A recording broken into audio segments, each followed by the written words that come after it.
Ladies and gentlemen, welcome to the end of the year. Congratulations! You made it through another year. The end of 2021.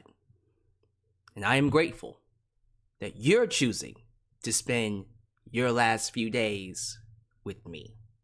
Alyx, just Alyx, right here in Alyx's world, a safe space for wrestling fans like you.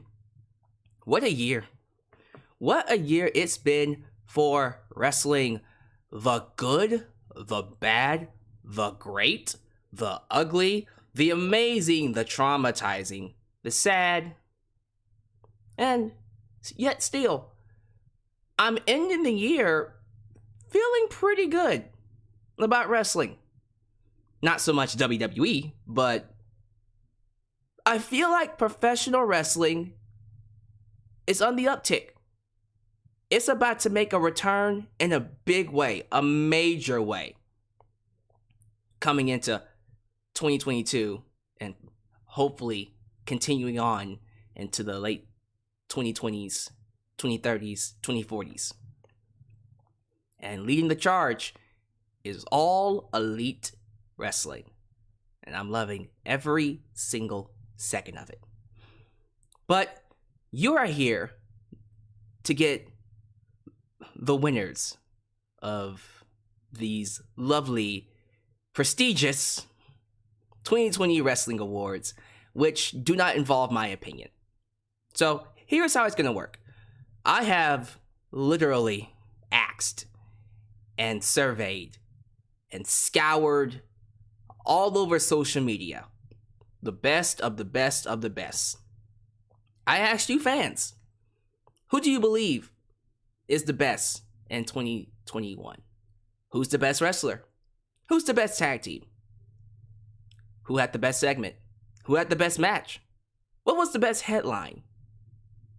Who was the best babyface? Who was the best heel? Who's the best rookie? So many things, so many questions. We're going to go through all of it. And I am just here to drive. You have already picked who's the best. My job is to present to you what you have said. I surveyed 300 people. It was on Twitter, Facebook, and YouTube. That's basically what I got. I could have gotten more, but 300 people is pretty good. That's pretty solid. That's a good group of people across the board. And the results come from, well, a majority of those people. So I ask that you guys be respectful of the results. You will still get my opinions. There are some results I don't quite agree with, but I understand why they won. Again, this is not my personal wrestling awards. This is your wrestling awards. So thank you to everyone who voted, who suggested, who went out of their way to participate in the nominees and the voting and the deciding who gets to be on the goddamn list. And if you missed it, hey, there's always next year. But regardless of who wins, who doesn't, give me your thoughts.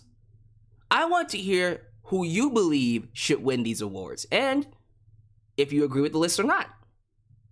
So let's go ahead and get to it, pay some bills, and then we'll get right to the award ceremony. If this is the first time you're watching me, do me a solid favor. Like the video, subscribe, and click that bell to catch all of my content when it comes out. While you're at it, help expand the brand by doing the following things. Join the membership today and be a part of the ever-expanding brand by getting the opportunity to request a video of your choosing.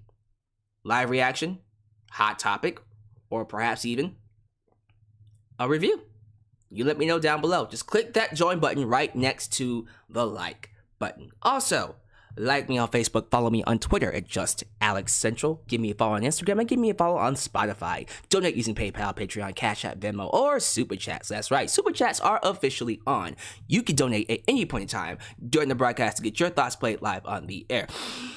Email me at justalyxsworld@gmail.com for business inquiries, just to say hi, and get yourself a t-shirt today at Pro Wrestling Tees. Get you an old school Deluxe Man t-shirt. Get you a new school Alyx's World t-shirt. But most importantly, get you a blonde hair. Get you a blue eyes. Get you some apple pie.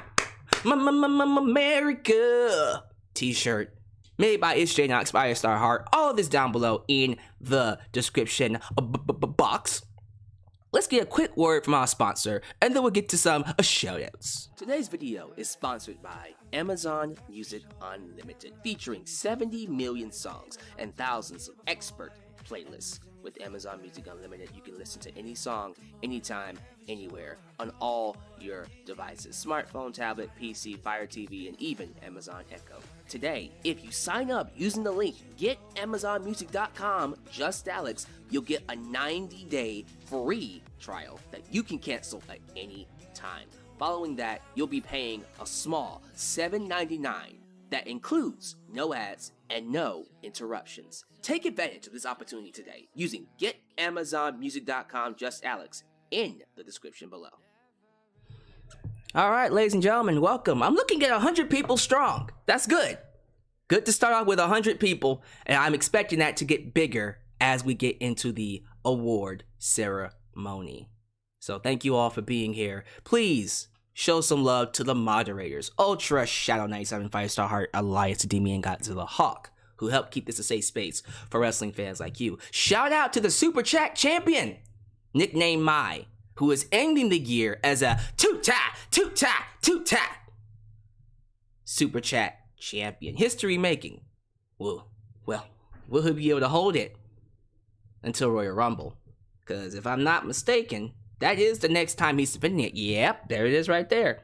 Nickname Mai, you're ending the year as champion. Will you be able to hold it at the beginning, or will you lose it? We'll have to find out literally next month. Next month is your next defense. We shall see. But congratulations, nickname Mai, for making history on my channel, and also for being a YouTube member, continuing to support me, and, you know, always being there for your boy. Is that the only YouTube member I see in this thing? I think he's the only one so far. I'm expecting the other few to show back up, but yeah, that's really, really cool. All right, let's go ahead and get some shout-outs out the way. Thank you guys for being here, and I'm just gonna see the name, and I'm gonna say it. So, shout out to Joe and Mom Arredondo. The Arredondos are always showing up. I don't think y'all have missed one stream. Not one stream, and I like that. You know what I would also like? For you guys to like the video. There's 100 people in here, 49 likes. Get these likes up. Dag nabbit, like the video. The more you like the video, the more opportunities I get to be on the recommended list and be seen by other new faces.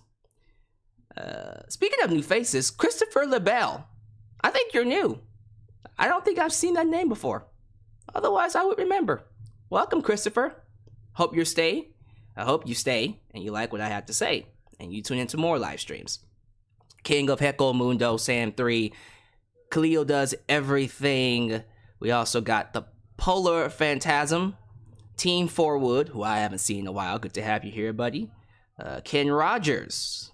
We also got The Real ZP. Teresita, haven't seen you in a while, ma'am. Good to have you here. I hope you had a good holiday season. I see that super chat. We'll get to that in a second.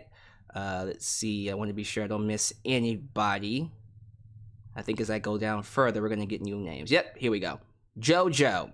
Malik Hiltz. Oh, Lord. We got Malik Hiltz in here. Now you know it's a party. This is about to be a mess. Big on Wrestling. That's also new. Oh, we got some new faces in here. I like to see it. I love seeing new faces. Thank y'all for being here. I hope you guys stay and tune into more of my streams. Bork the Destroyer, Steve Callan. We also got McLean Roche, who I haven't seen in a while. You're a blast from the past. Hope you're doing all right, man. Good to see you. All Elite Hooker. I wonder who his favorite wrestler is. Just gonna guess his hook, right? Pitman's Pit, who I haven't seen in a while. Getting some returns here. Some returnees. I'm assuming you guys took a break from wrestling and you decided to come back at the end of the year. Speaking of YouTube members, we got King Mike Tuds in his house. Former Super Chat champion King Mike Tuds. I wonder if Mr. King Mike Tuds will be going for the championship at the Royal Rumble, if he's sticking around. We also got the Psycho Walker in the house. What's up, Psycho Walker? So many people here. I'm so happy to see all you here, really. TS Pro Wrestling, haven't seen you in a while. Good to have you here. Tino IT, Chucky, Pikachu Black, Jet the Hawk, Ashley Marie. Ashley Marie, are you new? I think you might be new. Tyrese Whitaker, I know is new. Tyrese Whitaker, I have never seen you before, and I'm so happy you're here. Guys, we're getting some new faces in here, and that makes me so happy. I like seeing that. I'm very curious, are any one of you new subscribers because it was announced, well, it wasn't announced, it was revealed that Sammy Guevara and Ty Conti are currently following me on Instagram. So I'm assuming that's getting me some new fans since they decided to watch my video of their issues, the whole drama between Sammy's not divorce, but him breaking up with his fiance, and then people thinking that it was because of Ty Conti, and then there was some drama, and I came up and said, y'all crazy. Well, they liked the video and decided to give me a follow. I appreciate that. I think that's really cool. So, yeah, I think that's a good way to end. A great way to end 2021 with Sammy and Ty Conti following me. I hope they stick around. All right. Last but not least, let's give it to New Japan Pro Wrestling Girl. All right. Let's play this super chat, and then we'll go ahead and get to the actual show. Again, thank y'all for being here. I can feel it coming in the air tonight.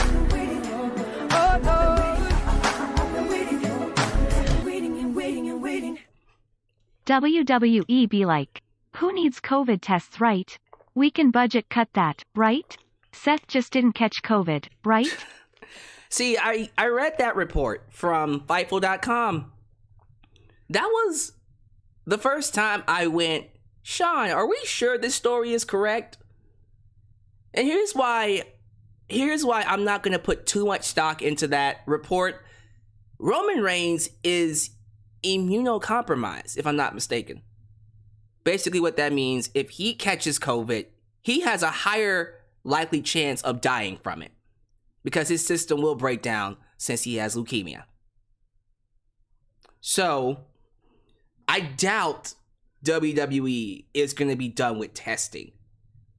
Now, will they go in a different direction with it? Sure. They're probably not going to require you to get tested. Maybe they'll require you to get vaccinated. It was just a weird report to read that they're not going to require you to get tested. What? So I'm gonna keep my eye on that one. That one's a bit suspicious to me.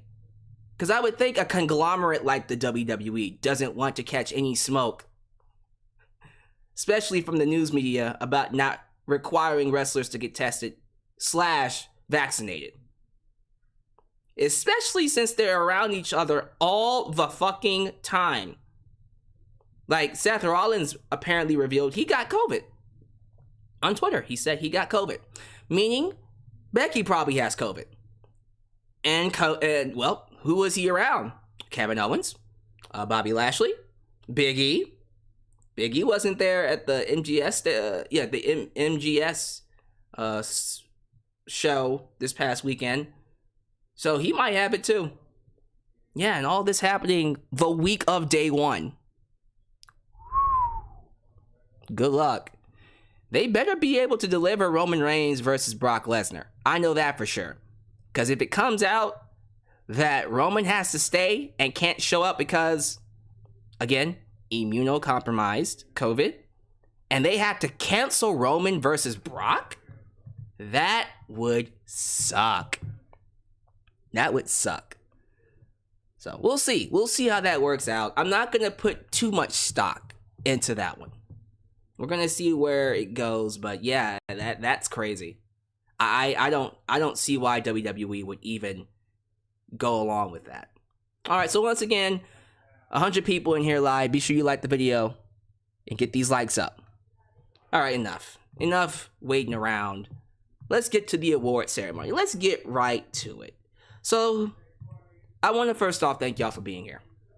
And thank you for supporting me throughout the year. I think when it comes to the channel's success, this might have been, seriously, this might have been one of my most successful years as a YouTuber. I think the last year I was this well known, as in Twitter, across the board, YouTube, I've gotten these many views, I just became a household recognized person. I think it was 2014. It was like 2013, 2014, 2015. That time span was when I was popping. It was like every review, every video I put out, 20,000, 30,000, 50,000, 100,000. I think the highest video I made views on was the Rumble 2015, and that was 300,000 views. Yeah. And this year, hey, it looks pretty good. It's looking pretty good. I feel like I'm finally getting back to where I was consistently. I feel like these past few months have tapered off because wrestling has kind of been not as hot across the board. WWE, AEW, you name it. And since COVID is becoming a thing now, it might not get any better, but we'll see. We'll see. If things start to get back to normal, I can see wrestling starting to pop off again going into the spring and especially into the summer. So I'll be here to continue talking about wrestling, and I hope you guys continue to support me, whether it's through super chats, donations, or just watching me. Always know I'm grateful, and always know I'm here for you whenever you need me. So, with that said, here is the 2021 Wrestling Awards. The first award is Headline of the Year, Dirt Sheet, Report of the Year, the one piece of news that you will remember when it's all said and done. So let's get to the nominees, and let's get to the winner.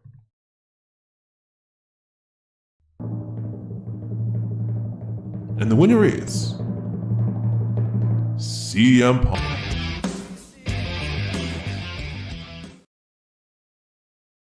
Yeah, that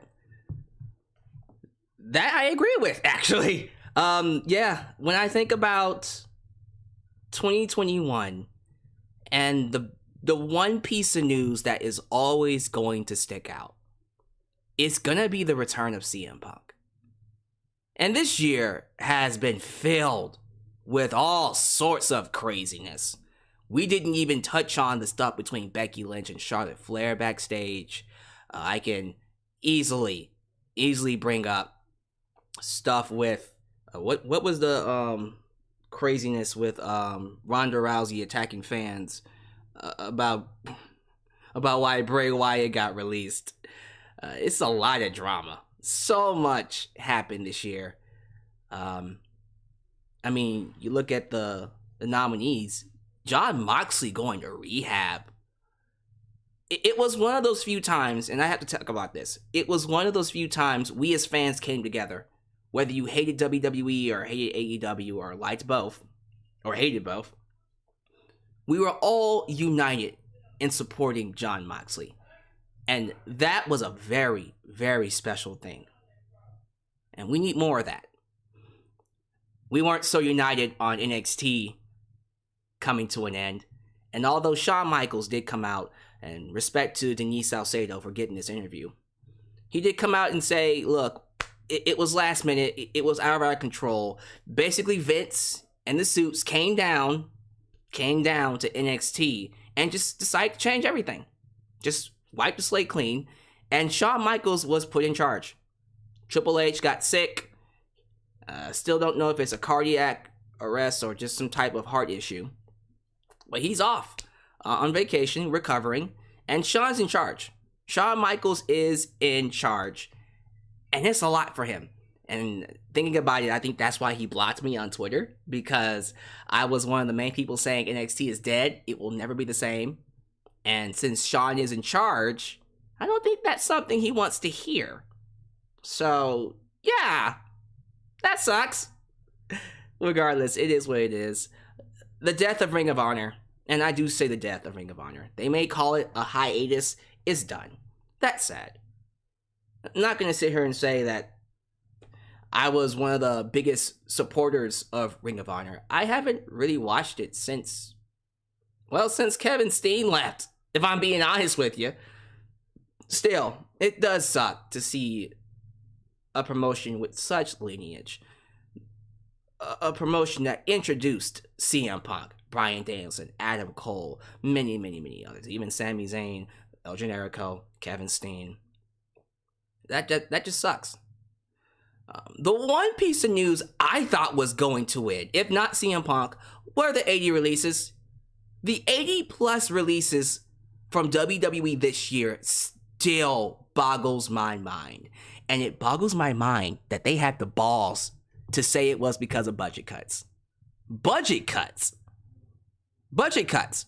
And yet we're able to have Kevin Owens sign for $3 million, $2 million, $3 million a year. Okay, yeah, budget cuts. And the names on that list. John Morrison, Keith Lee, Karrion Kross, Aleister Black, Bray Wyatt. And you would think that, all right, maybe they're just getting rid of people who are under the age of 40, over the age of 40, who are, past their prime, who are not going to be able to. All right, but then they got rid of Bronson Reed, who had the size and he had the youth. So it just seems kind of random. The most egregious ones, Keith Lee and Hit Row. Hit Row just pissed me off. They didn't even give Hit Row a shot. Frankie Monet, that's Taya Valkyrie. Same category. You didn't even give them a chance. Karrion Kross was a disaster. So him being released, I kind of understand, although we never saw him with Scarlett. They never really presented him as the NXT killer that he was. But it would be one thing if Hit Row was a project they tried to do and it just didn't work out. We tried pushing them and they didn't get over, so we got rid of them. We didn't even give them a shot. That's why it really bothered me when it came to Hit Row. And there's so many other names in there that we could talk about. And again, for me personally, if there was ever going to be one that would definitely, for sure, beat CM Punk, it was that one. But no, I'm sorry. Yeah, CM Punk coming back after being gone for 7 years. We thought we would never, ever, ever see him again. He had every right to stay away from wrestling. Yet he chose to come back to AEW, not just to show up, but to wrestle. And god damn has he been awesome this year. I haven't seen one bad match with Punk. Not just that, they've all been, dare I say, close to some of the top matches of the year. Match of the year candidates?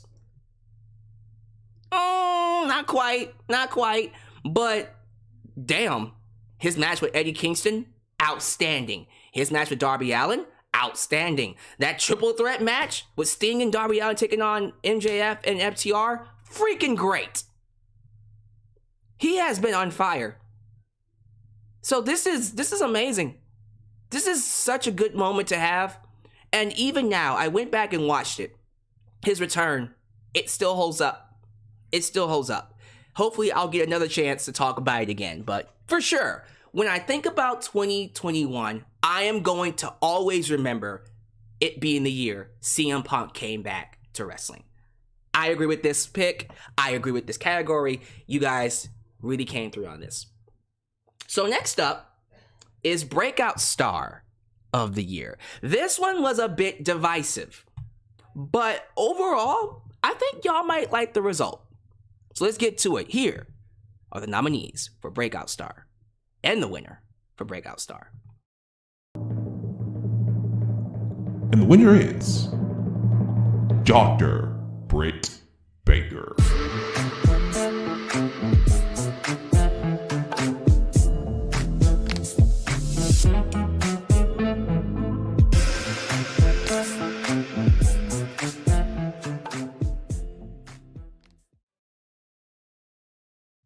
Yeah, I'm not disputing this one. I gotta agree. For sure, Breakout Star of the Year has to go to Dr. Britt Baker. It's not often you see someone go from just another body on the roster to legit main event caliber performer. It was incredible seeing her rise to that championship victory and seeing the crowd just get behind her.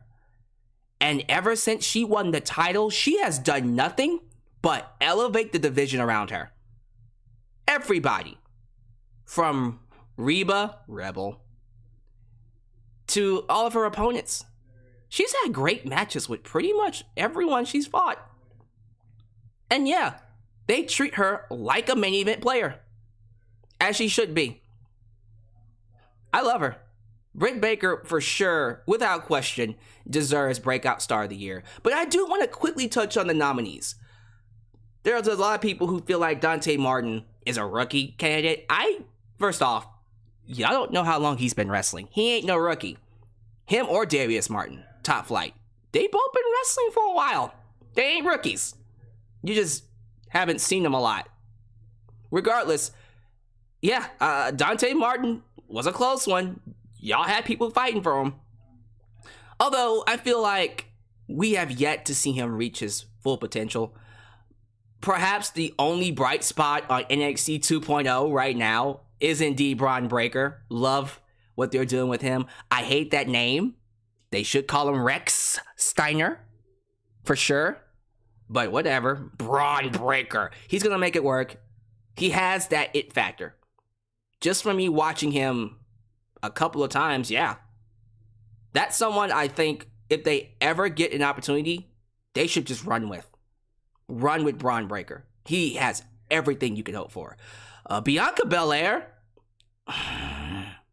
if I'm going to be honest with you, if they didn't bury her at SummerSlam, she would be my pick. If she didn't have that moment where Becky Lynch came back and she lost in, 3-5 seconds, I think we'd be calling her Breakout Star of the Year. It's just unfortunate they didn't protect her. Because if we had an even playing field, if both Britt Baker and Bianca Belair were booked evenly as strong, oh, for sure, Bianca would definitely get over a lot more than Britt. Bianca is special for a reason that most people don't see. And it ain't just because she has a certain complexion. Bianca, when she says she's the EST, man, you buy it. You tend to buy stuff like that. And Hook. It's incredible when it comes to Hook. Because all he got, check this out. All the boy got was a segment with CM Punk where he said, send Hook. And then he got 2 Rampage matches. And people are obsessed with him. They are obsessed with Hook. It's mind-boggling how much of a star he became. He became such a big deal that WWE is referencing him on their Twitter. Something about send Veer. Get the fuck out of here. I love it. I'm loving everything surrounding Hook. With that said, nothing was going to beat Dr. Britt Baker. This was her year. When it comes to Breakout Star, when I think about 2021, it's Britt Baker's year. And hopefully, going into the future, we get more Breakout Star years for Britt Baker. We might get a Wrestler of the Year win for her. She might do it. So yeah, for sure, I 1000% agree with Britt Baker winning this category.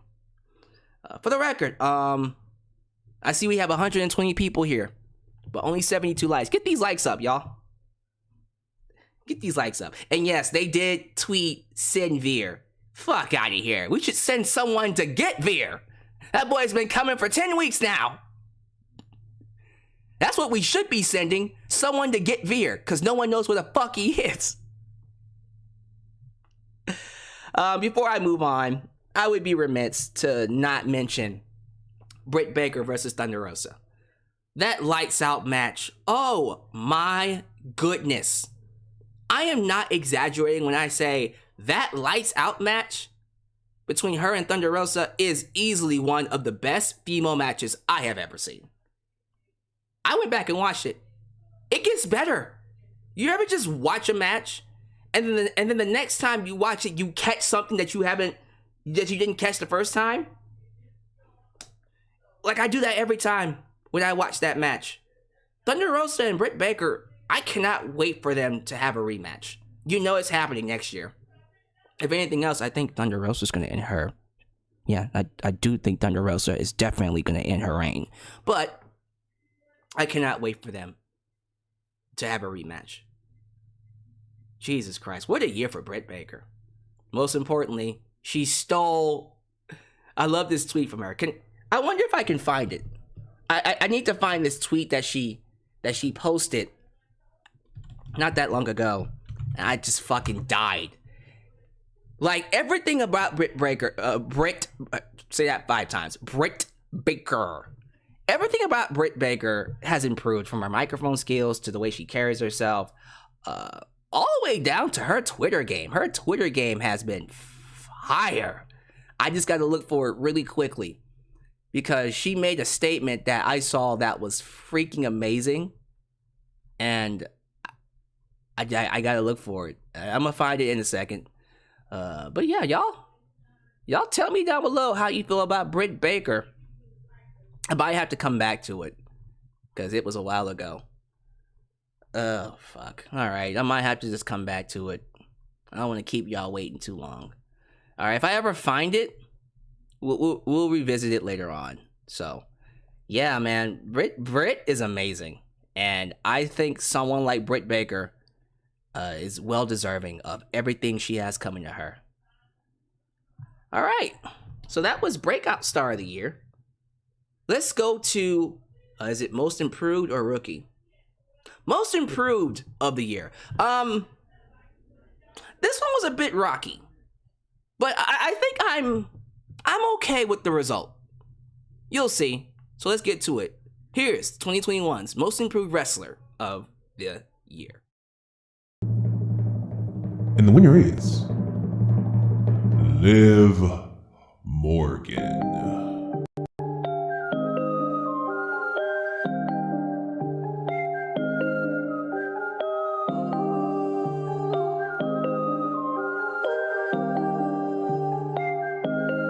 Waking up anew, wasting time is all I do. So yeah, that category, it was kind of shaky for the simple reason that the people they chose, for instance, Mandy Rose. For me, I never really thought Mandy was necessarily bad. It's just kind of like Roman Reigns, they just had her in a bad role.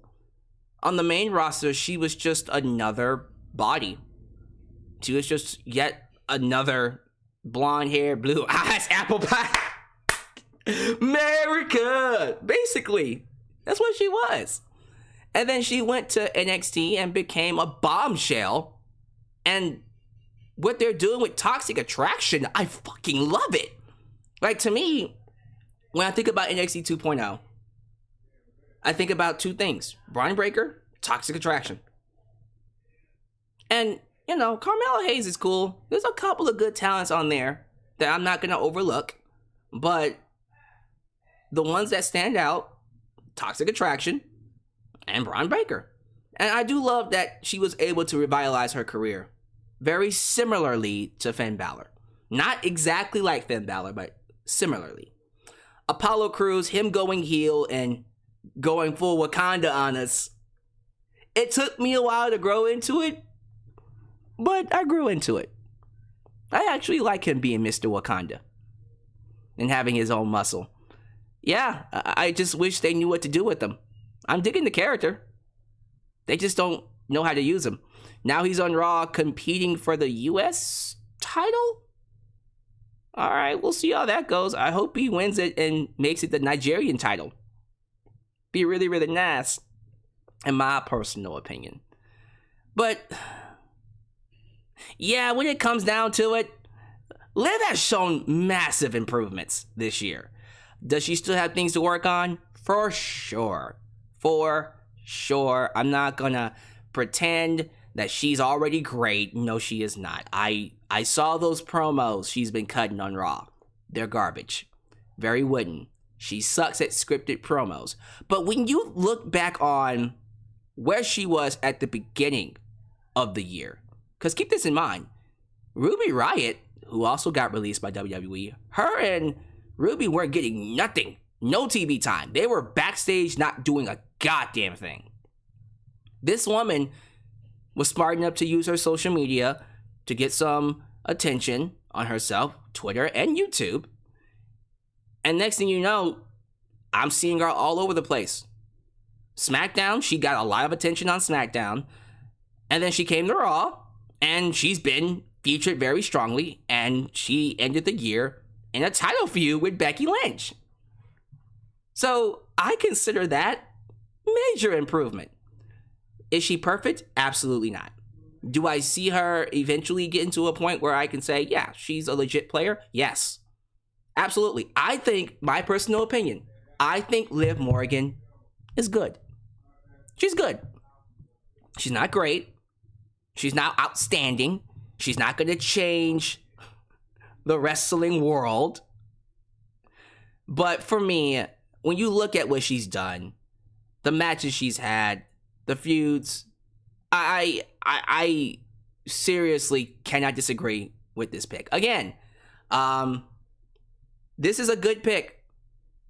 For me, if I was picking, and this is the first time throughout this series of awards where I will deviate from the choices. I'm not saying that Liv Morgan is a good pick. I personally, I would have gone with Apollo Crews. I think Apollo Crews, if I was picking, I'd give it to him. Because Apollo Crews comes across to me as a legitimate main event player. Like, I can see him being a world champion. People are saying Mandy Rose. I don't hate Mandy Rose. I think her going to NXT was great. It revitalized her. But the African Prince, Apollo Crews, man, I don't know. I feel like he should have won that. You know, someone's saying Moose. I don't watch a lot of Impact Wrestling, so I really can't defend that choice. But hey, agree or disagree, I don't hate Liv Morgan winning this at all. I completely agree with it.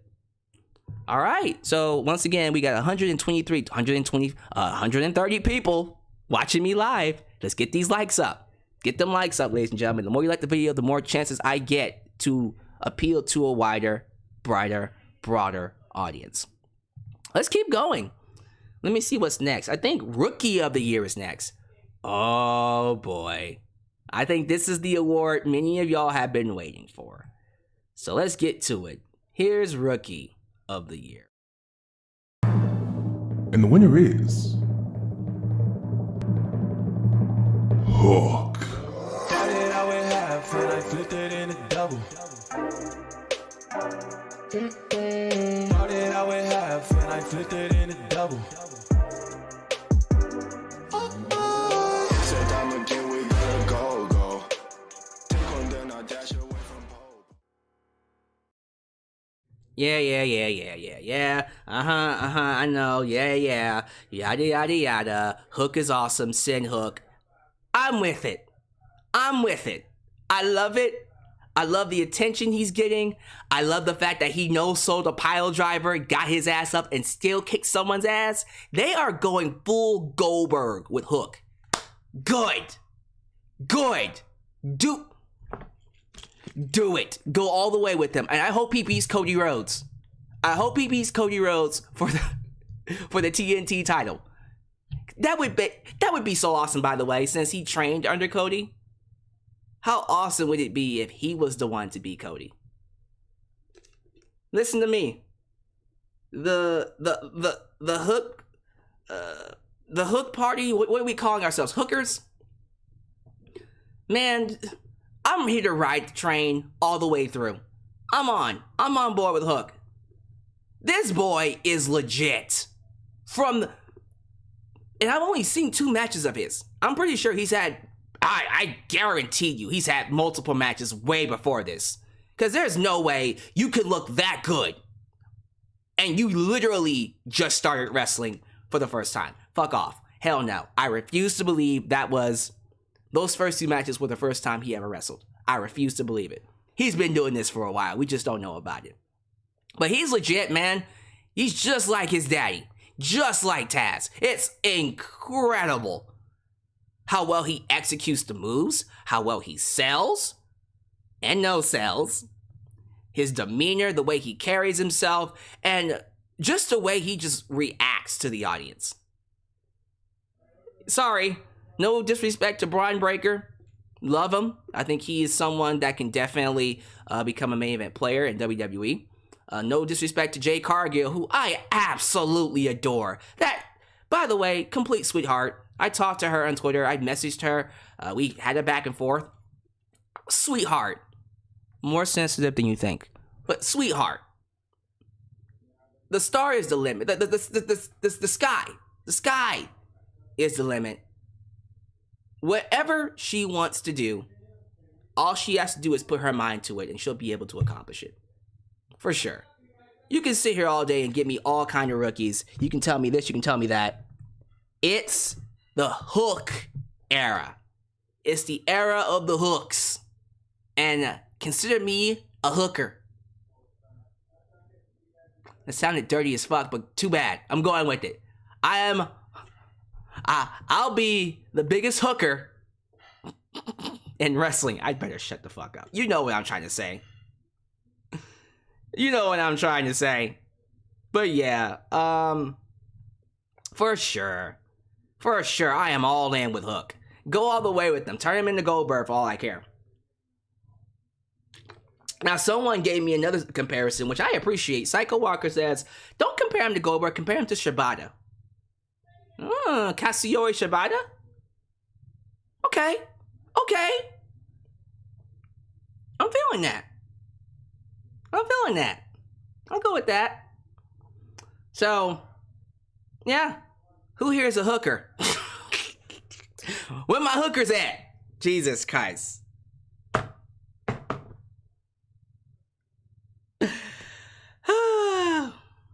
We got a lot of females in this chat. I better stop. I apologize. But thank y'all for being here. Thank you guys for continuing to support me. We're looking at 120 people strong, y'all. Get these likes up. And shout out to my hookers. All right, enough. But yes, Rookie of the Year is Hook. Let's move on to Babyface of the Year. This one was neck and neck for a while. This wasn't an easy category. I was getting a little worried that it was gonna be a deadlock, but it wasn't. Eventually, a winner was decided, and I think you're gonna be happy with the choice that was picked. Here's the result of the 2021 Babyface of the Year. And the winner is Hangman Adam Page.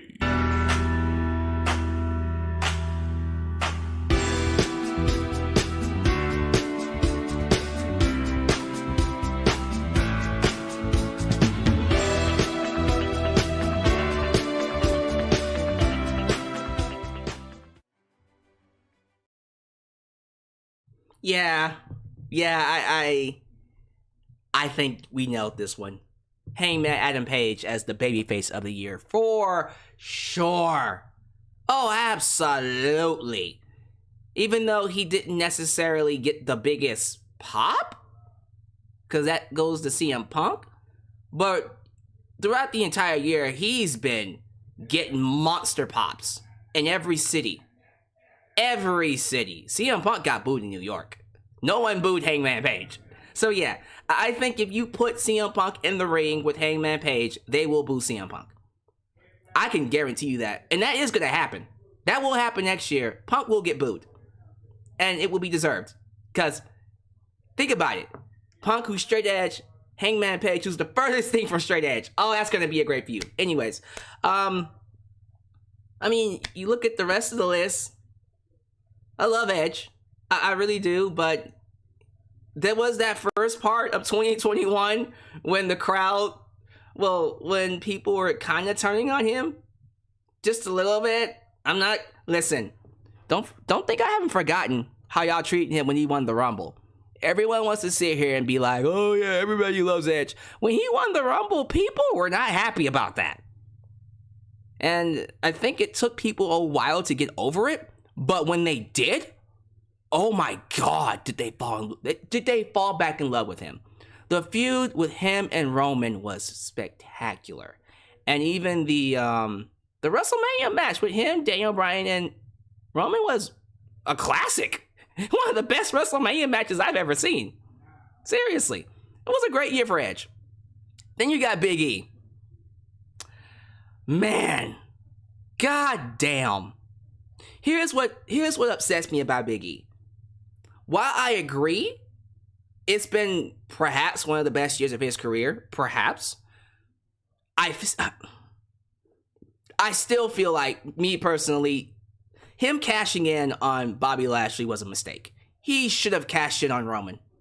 And he should have done it this year. This would have been a great year for Big E to cash in on Roman and get his run in and do a feud with Roman before we get to Roman and Rock. If they had just taken 10 seconds to plan ahead, we could have gotten Big E versus Roman. Like, for real. That could have been a feud to hold us over until we get Roman and Rock for WrestleMania 39. But they couldn't help themselves. Quick shout out to the people who didn't make the list. Darby Allin, Sting, both of them. Come on, man. That's incredible. The reactions, especially the reactions that Sting gets. You couldn't tell me one wrestler that wouldn't want that wouldn't dream, that wouldn't kill to be in the spot that Sting is in. For sure. Jon Moxley, like I said, him going to rehab was all you needed to know. The man decided to better himself for his family. And, you know, one of the few moments in wrestling where everybody came together. Eddie Kingston, of course. It was incredible to see fans just get behind Eddie. Although the initial babyface turn was kind of rocky, not gonna lie, because that was the night the Sparks, the barbed wire death match, the exploding barbed wire death match botch, where the ring was supposed to explode and Eddie was supposed to protect John, that failed miserably. That was so bad. But following that, his relationship with Jon Moxley, his match against Miro, and of course the match against Punk. Oh, what a year for Eddie. We haven't even talked about his microphone skills. But man, yeah, I can't put any of them above Hangman Page. They took 2 years to build this guy. 2 years. Lost in 2019, as he should have. No one could have been a bigger star than Chris Jericho at that point. So yeah, that was the right call. But they took their time with him. They gave him a story. They had him go through some obstacles. Teased the heel turn. Was gonna turn him heel. Then they realized, wait, the more he acts this way, the more he's getting over. Let's keep him as a babyface. Smart. And, you know, got him close to the top, knocked him down. Got him close to the top, knocked him down. Once again, with the Dark Order, got him close to the top, knocked him down. Formed a relationship with the Dark Order, got the Dark Order over, which, by the way, is a great testament to how much of a babyface he is, because I thought the Dark Order was dead after they lost Brody Lee. Rest in peace, Brody Lee, by the way. But no, Hangman Page was able to keep it relevant. And that's so cool. That's cool to see. But the ultimate moment of him becoming AEW World Champion. First off, returning and winning that Casino Ladder match. Big, massive pop. Go back and watch the Casino Ladder match from September? Yeah, September. Watch that match. and see how much of a pop he got. Man, you get pops like that, you're made. You're a self-made man. But yeah, he ends the year as a world champion and had a match of the year candidate with Bryan Danielson. Excuse me. The fact that you can get people to boo Bryan Danielson? Alright. Yeah, I think we can all agree that this is definitely the right pick. And I would be shocked to see anybody else pick something differently. But yeah, I definitely agree with this pick. That is definitely the babyface of the year. All right, so let's go ahead and talk about the next category, heel of the year. This one was pretty one-sided. I think we all know who won it. Not disrespecting the rest of the heels, but there can only be one true heel of the year. So let's get to it. Here is the result of the 2021 heel of the year. And the winner is MJF. And you know it, I'm better than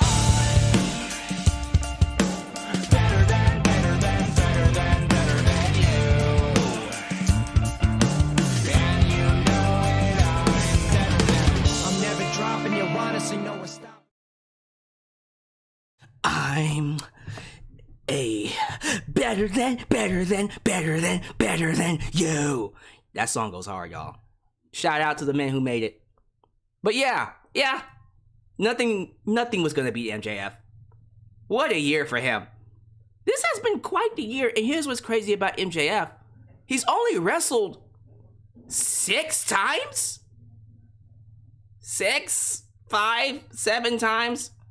He hasn't had a lot of matches. He's only been talking. He spent the rest of the year just cutting promos. He had a few with Chris Jericho. Remember the 5 series, the series of death or something like that. I don't remember what he called it. The one series where Chris Jericho fought Juventud Guerrera and MGK. Is it Murder, Death, Kill? MDK. Who's MGK? Machine Gun Kelly. Nick Gage. You know who I'm talking about. He fought MGK. No, he didn't. But yeah. And then he had the match with Darby Allin, which was easily one of the best openers I've ever seen. Crazy good match. And then he's ending the year with a feud with CM Punk. I still remember that one episode they went to New York and he was basically Bret Hart in New York. Basically what that means is when Bret Hart goes to Canada, he's loved, but anytime he comes to the States, he's hated. Well, New York is MJF's Canada. I love that dynamic, actually. I think they're crazy, but I love that dynamic. Yeah, and he ended the year as the 3-time Dynamite Diamond Ring champ or something like that, whatever. Yeah, I'm okay with this. As for the other heels, I don't know how to feel about Becky Lynch being a nominee. I'll tell you how I feel. Bullshit. She ain't a good heel whatsoever. But I understand the story of Becky Lynch being a heel. So I can see why she was chosen as a nominee. I don't agree with her being a good heel, but that's just my personal taste. Seth Rollins? Sure. I don't really know what his character is. I'm still trying to figure out what the fuck his character is. Who is he? I don't even think he knows. I think he's just making it up as he goes. So, alright. I mean, I'm cool with it. Miro was a great TNT champ. Oh, he was amazing. When they went with him and became the Redeemer, redeem these nuts. Good stuff. His promos have been outstanding. I love what he's doing. I love this God of War vibe he has, where he's mad at God and he's here to redeem everyone who comes his way. Oh, I can't wait to see more of Miro. And hopefully he brings in Lana eventually. So yeah, I agree with that one. And Roman Reigns, of course. If it wasn't going to be MJF, it was going to be Roman Reigns, for sure. This has been his best run in his entire career. And we'll get more into that later because you will see his name up here again. But in terms of someone who you love to hate and you love to see get his ass kicked, someone that you will pay money to see lose, MJF is the best at it. It's almost getting kind of ridiculous having this category, knowing that he's most likely going to win it every single year. But yeah, I don't know anybody else that would be able to top it, except, yeah, I agree. Now, someone asked me, how do I feel about Deonna Purrazzo? I love Deonna Purrazzo. I think she got the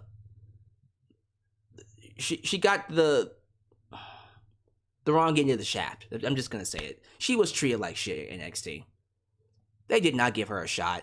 I'm so happy Impact Wrestling saw the potential in her, and they're maximizing her potential. I think she might be one of the best things about Impact Wrestling, if not the best thing. So, I really do believe that if she would have stayed at NXT and gotten the push that she deserved, she would be one of the best things in wrestling today, for sure. I think, yeah. Trials of Jericho, thank you. Trials of Jericho. I don't know anybody else. Someone said Matt Cardona and GCW. When Matt Cardona showed up pretending he was John Moxley and attacked Nick Gage. That was good. That was good. I might go back and rewatch that. That was some good shit, though. That was awesome. I hope we see more Matt Cardona and GCW, because that was really good. He's really good as a heel. That spoiled, rotten WWE reject. He plays that pretty well. He plays that pretty well. More than The Miz does. I thought it was actually kind of funny that Miz didn't make this list either. Because when you think about it, he didn't really do anything this year. He just really had a run with John Morrison, and that went nowhere. Jesus. MJF, heel of the year for sure. Next up is champion of the year. Who was the best champion? Who represented the championship best? Who, when you looked at them, you felt, oh yeah, he or she is the best in the business. I think there's only one person who can fit that role. Let's get to it. Let's find out who the champion of the year is. And the winner is Roman Reigns. They wanna bury me or worry. I'm losing my mind. Look down the barrel of my nine and my vision's love. Falling to pieces in my guilt. I pray to the Lord, but he ignores me. Unfortunate because I'm guilty. Show me a miracle, I'm hopeless. Smoking on marijuana, smoking with them. Now I know this is going to be controversial because a lot of people were hoping that Kenny Omega would win. I mean, he was a world champion in literally, 3 promotions? Impact World Champion, AEW World Champion, and AAA World Champion, Mega Champion, still World Champion. Yeah, if there's going to be a champion of the year, why not give it to the guy that held multiple world titles in every other promotion? Here's why I would put Roman Reigns over Omega. It's a very simple reason why even I picked Roman. Roman kept his belt. Kenny lost all his belts. That's it. That's the only reason why. If Kenny would have maintained at least one of those belts, I might have given it to him. But even then, no. We also have to consider the fact that Roman hasn't lost a match. Roman has not lost a single match. Not one match since he's been Universal Champion. Singles. He probably lost a tag match here and there. But as a singles competitor, he hasn't lost one single time. You rarely get champions like this. Do you understand how hard that is? God damn, even Austin and Rock lost some of their matches when they were champs. DQ, yes. But Roman hasn't lost one match yet. And that's incredible. They have really gone all in with Roman as champion. And it really does go to show you. It really goes to show you when they really want, when WWE really wants to invest in you and they really try, they can still create stars. And we'll get more into Roman later, because you will see him again on this list. I guarantee you, this isn't the last award you will see him win. But for sure, I can't disagree with that. Yeah, he's the best champion. He's the best booked. He sold out more arena. Look, congratulations to Kenny Omega for carrying 3 companies. That must have been super fucking hard. And he even sold out a stadium of his own. Roman has sold out multiple stadiums. I'm just saying. I'm just saying. I feel like as a champion, he's brought more value to the wrestling sport than any other champion there is. So, and this is coming from the guy that was once the biggest hater, the biggest Roman Reigns hater of all time. The biggest one. You could tell me Roman kissed babies, I would find a way to hate him. Nah, I gotta give him credit where credit is due. Roman is the man. So yeah, there you go. Acknowledge him. I acknowledge my tribal chief as the best champion of 2021. I would also like to acknowledge that we have 140 people watching me live. Let's get these likes up. We're at 100 likes. Thank you very much. I appreciate that. But let's get more likes in this baby. Let's get these likes up. Let's get to, what's the goal? 300. 300 likes. Come on, we can do that. For the final broadcast of 2021, we can get 300 likes. But yeah, I'm sorry. I know most of you really want it. Really wanted Kenny Omega to win this award. I'm not going to say that your feelings aren't valid. I personally believe, even, looking back on it, yeah, Roman, he was the better champion. That's just my opinion. Segment of the year. What was the most memorable wrestling segment? So, really quickly, there were some choices that were omitted from this. I initially I wanted to include the debut of Bryan Danielson and Adam Cole. The double debut at the end of All Out. That's not considered a segment. That's more considered a debut. And I was like, all right. I wanted to include that, so that was omitted. And I apologize for that. Otherwise, I think that... No, even with that on the list, I don't think it would have won anyway. So I'm not that pissed off about it. There were other segments that I feel like we could have included. Roman Reigns and Paul Heyman breaking up is not on the list. That kind of came in at the last second, and most people didn't even watch SmackDown. Because again, keep this in mind. The nominees were handpicked. They were voted on by 300 people. And no one said Roman and Paul. Sadly. So let's just get to it. This might be a very controversial. Actually, no, I don't think it'll be controversial. I think the winner is something we can all agree on. And if you don't, that's okay. But here is the results of segment of the year. And the winner is the MJF and CM Punk Epic Promo Battle.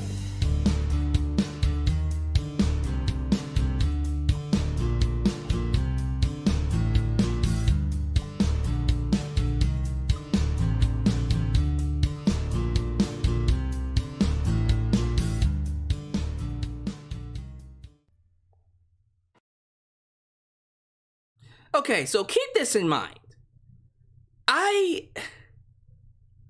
I really, for a second, had a hard time for myself picking segment of the year.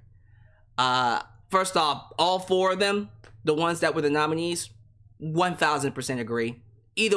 Any 4 of them could be segment of the year. A lot of people don't give a lot of respect to Ruby Soho and Britt Baker's segment. You should. That was fantastic. That was one of the few times where, you know, I wish Rampage was live. That was taped. If that show was live, imagine how much buzz that would have caught. So yeah, I do think that doesn't get a lot of respect, and I'm happy that people chose it and recognize it. The Eddie Kingston and CM Punk promo, also on Rampage, and that one was live, by the way. That one was live. Oh, that was chef's kiss. Chef's kiss. And it's incredible to me, even now, that those two were able to cut such a real, like, cutthroat promo. And it's just one of those things where you look at it and you go, this is wrestling. Eddie and Punk, they're masters at this. They're just masters at this stuff. But listen, it came down to two segments. It was either going to be CM Punk's return or the promo battle between MJF and CM Punk. Guess which one won? The promo battle. Man, by the way, both in Chicago. Both in Chicago, by the way, which I thought was great. Let me tell y'all something. I've watched this segment way too much. I think I watched CM Punk's return more, but it's pretty close. Oh, the barbs they were throwing at each other. From CM Punk calling MJF a less famous Miz, which, you know, looking back on it, that is more of an insult than you could actually imagine. Because MJF really is better than Miz in every aspect. I'm not even kidding you when I say that. He is 10 times better than Miz can ever imagine. And to be compared to him is a gut punch. Not saying Miz is terrible. MJF is just so much better. At 25, 24, 25, at his age. At his age, he's so much better than Miz. MJF knocking CM Punk for just being happy to be back and saying he'll eventually start preaching about hustle, loyalty, respect. CM Punk telling MJF that he's been replaced by Dr. Britt Baker as one of the 4 pillars. CM Punk telling MJF that the only way you'll be on top is if Tony Khan has a child for you to eventually grow up and marry. I'm fucking done, man. Just crazy barbs from both men. And I didn't even say all of them. There's probably too many to name, but those are the ones that stick out to me. Yeah. One of the best promos you have ever seen. It was so good that Edge had to mention it. Let me tell you something about Edge. Edge is not someone that pays attention. Well, okay, I lied. He does pay attention to other wrestling companies, especially AEW, because Christian's over there. But he doesn't do I'm gonna go out and mention other wrestling promotions thing. He doesn't do that. That's not his style. He likes to keep the focus on what he's doing. The fact that you got Edge to mention you. The fact that you was doing the promo with Miz, you got people on other shows, you know, mentioning you and you living rent free in their head. And I guarantee you the only reason they brought Miz back was because of that segment. I guarantee you. But man, that just really solidified that this was promo of the year. This had everybody talking. And I'm sorry. It's one of those things, too, where I'm a little worried. I'm not going to say the feud's dead. I think Punk and MJF are going to have great matches next year. But it does feel like they peaked early. Because the promos afterwards have not been that. It hasn't been as good as this one. Will we get back to that point? We'll see.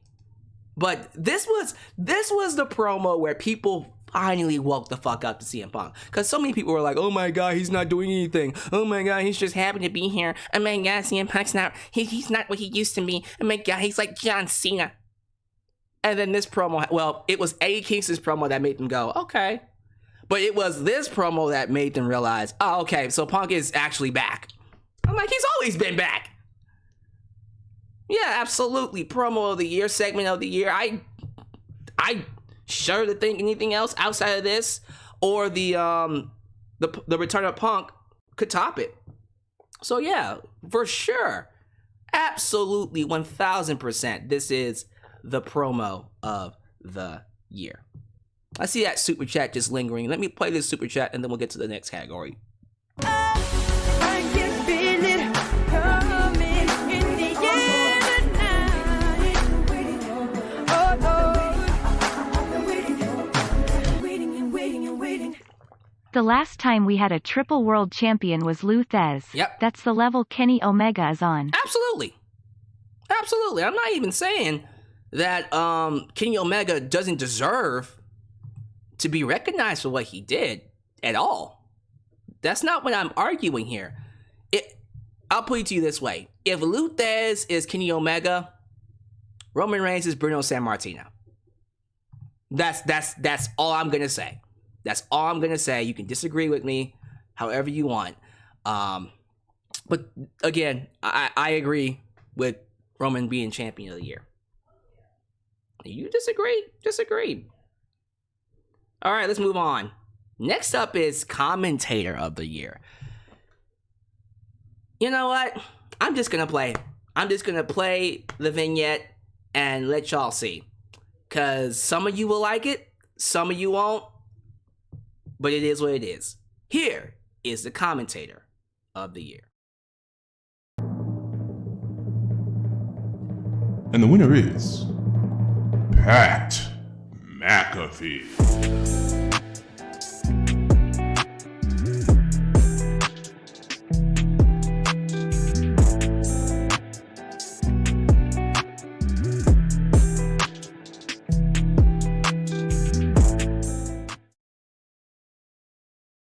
Okay, so again, deviation. I feel differently about this, but I understand 1000% why people believe Pat McAfee is the best commentator. And it's only for one reason. Excitement. That's it. He actually comes across as if he's enjoying the show, as if he's happy to be there, as if he's excited for wrestling. People look at Pat McAfee and go, that's how I feel. Every single week, he's hot. He's hot. He's hyped, man. He's hyped. He's hyped, goddammit. Get hyped. I miss Mojo Rawley. But yeah, he's hyped. He's actually happy to be there. And that's refreshing. I love Jim Ross. And Jim Ross is still, to me, the overall best commentator. And he would get the award if it was me. But I get why people are kind of just ho-hum on him. Because there are some weeks that Jim Ross, he's grumpy pants. He's grumpy pants, Jim Ross. He's not necessarily happy to be there. If you know what I mean. He might not. Okay, he might be happy to be there, but he doesn't come across it as one. Excalibur is good. Excalibur is a great wordsmith. He's knowledgeable. He knows the moves in and out. He understands the psychology of the matches, what they're trying to do, who the people are. He's great, but he can be a bit of a stick in the mud. It's like, dude, let loose a little bit. Have some fun. Show some passion. When he does show passion, it's great, but for the most part, it's very, it is what it is. I like Excalibur. He's great. Tony Schiavone, if it wasn't Jim Ross, it would be Tony Schiavone for me. I'm always going to love Tony Schiavone. But neither one of them won. It was Pat McAfee. I get it. Again, it's always good to have that commentator that's happy to be there. Someone who is actually excited to watch wrestling. And that comes across on TV. So, yeah. Again, I personally would have chose Jim Ross. But Pat McAfee, I'm not mad at. And I'm not going to give you shit over it. So, y'all let me know down below how y'all feel about that one. Moving on. Promoist. Well, promo artist of the year. The best talker. This one shocked me. It didn't shock me, but from who I thought should have won it, it was a bit of a, you know, a blindside pick. But hey, it's not my awards, it's your awards. So here is the result of Promoist of the Year. And the winner is MJF. I'm never dropping you, honestly, no one's stopping me, y'all. Die the greatest, I'm living by that philosophy. It's blood, sweat, and tears, it's sacrifice what I got in me. It's me against the world, so number one's what I gotta be. I swear that I just gotta be. Again, I don't hate it. Trust me, I 1000% agree that MJF is one of the best talkers in all of wrestling. For sure. But I don't know if I would put him over Eddie Kingston. Me personally, and I love CM Punk, I really do, but he's only been here half the year. Eddie was here the entire time, and every single time he touched that microphone, he made you connect, he made you believe, he made you care. I'm sorry, I would have gone with Eddie Kingston. I think the Promoist of the Year should be Eddie Kingston, but I see why people chose MJF. He is one of the best talkers, one of the best overall performers, period. And yeah, he's had a couple of zingers this year. I just got done talking about his promo segment with CM Punk. But think about the promos he cut with Chris Jericho and the stuff he did with Darby Allin, even Brian Pillman Jr. Like, he's had a year of some great material. So, okay, tell you what. I'll concede to MJF being the Promoist of the Year, but can we at least get some love to Eddie? Can we show some love to Eddie Kingston in the live chat, in the comments at least? That man is on a completely different level. I'm not saying MJF isn't a masterclass promo artist either, but Eddie is different. Eddie knows how to hit you in the feels. He knows exactly what to say and when to say it to make you get a certain reaction. Think about when he was cutting that promo against Miro. Yo, Redeemer, redeem these nuts. Beautiful. Beautiful stuff. I'm sorry. I'm of the belief that Eddie Kingston should have won this. That's just my personal opinion. You don't have to agree with it. That's just how I feel. But it's not my award ceremony. It's your award ceremony. So, justice for Eddie Kingston. MJF takes it. But we'll see. We'll see. Moving on to Promotion of the Year. Why waste time with this one? Can we just get this out the way? Awesome. Promotion of the Year results. Go. And your winner is AEW.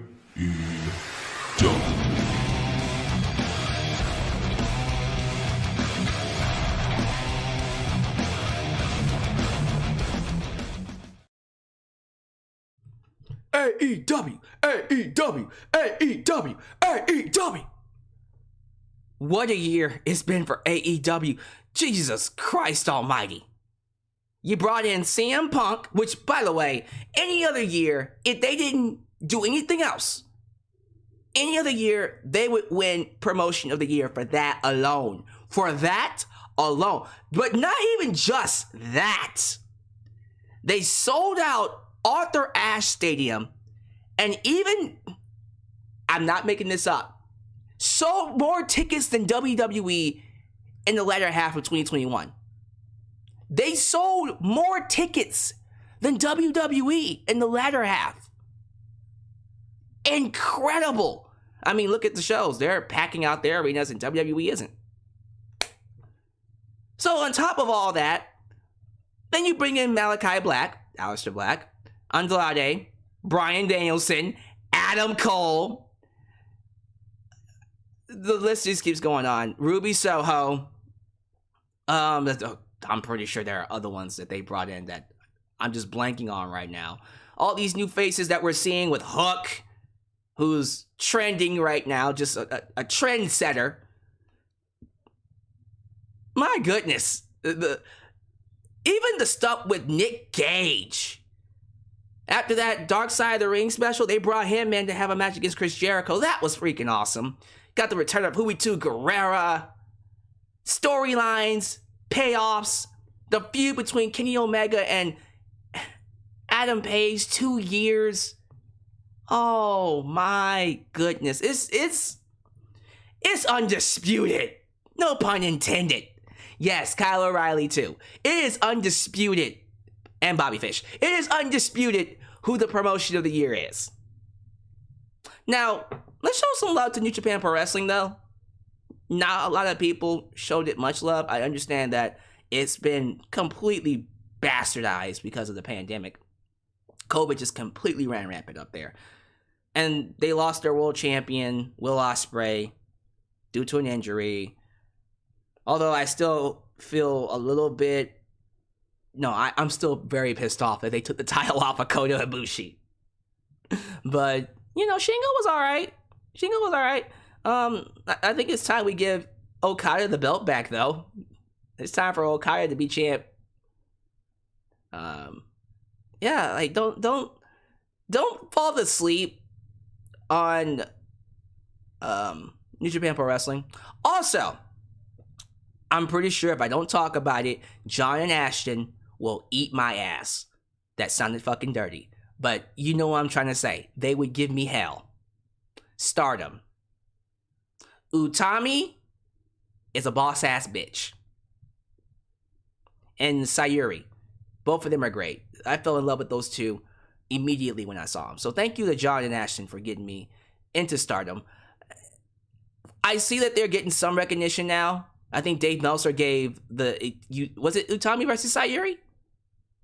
It was one of the, I think it was that match. Regardless, that was one of the first few times Dave Meltzer gave a women's match 5 stars. No, it got 5.5 stars. Okay. So that's how you know it's getting some recognition now. So I understand that once again, the people who watch me are more mainstream. Impact, WWE, AEW, ROH. I know. But I really do think Stardom and definitely New Japan Pro Wrestling, when things get back to normal, they're really gonna leave their mark. They're gonna leave a mark in the wrestling business when it's all said and done. They already have. But yeah, I know. Pandemic. What can you do? But for sure, AEW is the promotion of the year. I just feel like we should give a little bit of love to Stardom and GCW as well. GCW's been pretty freaking good. I agree with that one. Nickname I agree with GCW. I still remember the match with John Moxley and MGK. I did a reaction to that. That scarred the shit out of me. All right. Let's move on. That one, are you really, really shocked that that was promotion of the year? I hope not. Oh boy. Feud of the year. Okay. I'm already ready for y'all to be pissed off with this one, so let's just get to it. Here is the result of Feud of the year. And the winner is Hangman Page versus Kenny Omega.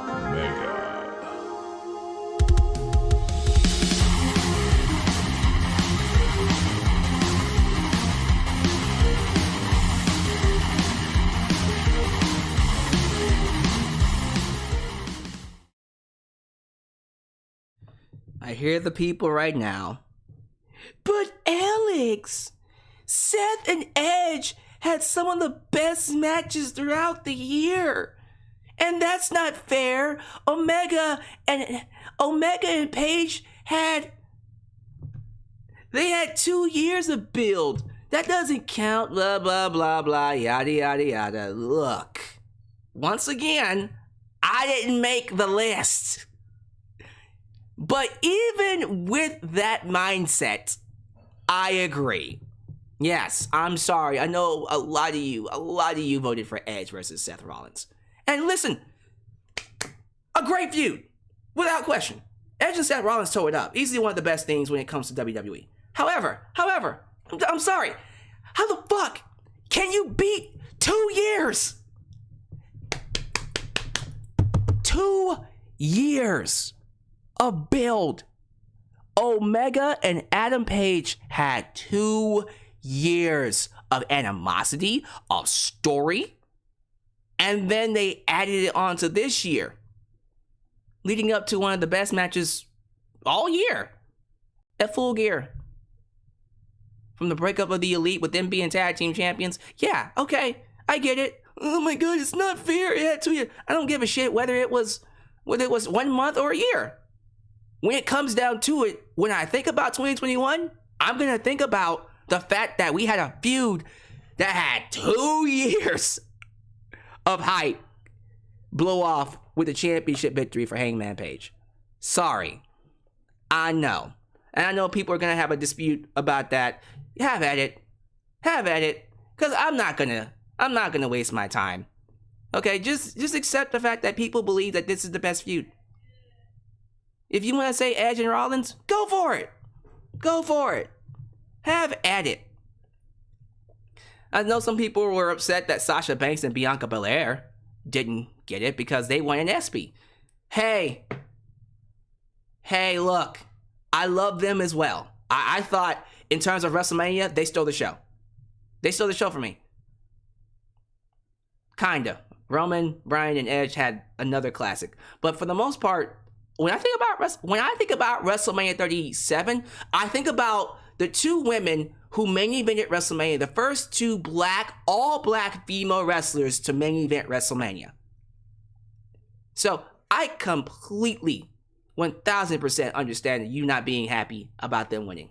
But again, how the fuck were you gonna beat 2 years of hype? You're not. So,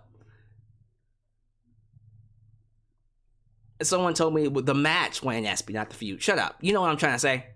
They got the feud, which led to the match, is what got the ESPY. Regardless, yes, I 1000% agree with this. Omega and Page, the history, the match, everything around this is well deserving of Feud of the Year. And you won't see me bat an eyelash. Oh boy. Guess what's next? Return of the Year. I mean, it's so obvious who wins this one, right? It was clearly Brock Lesnar. No. Right, it was Becky Lynch. No. You sure? What about John Cena? We all love John Cena. No? Fine. Let's get this one out the way. Here's the result. Big surprise. Here's the result of the Return of the Year. And the winner is CM Punk.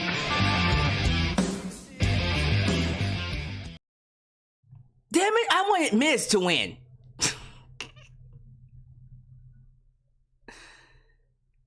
When it's all said and done,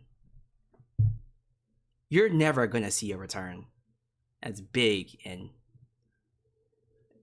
I believe as massive as the one we got with CM Punk.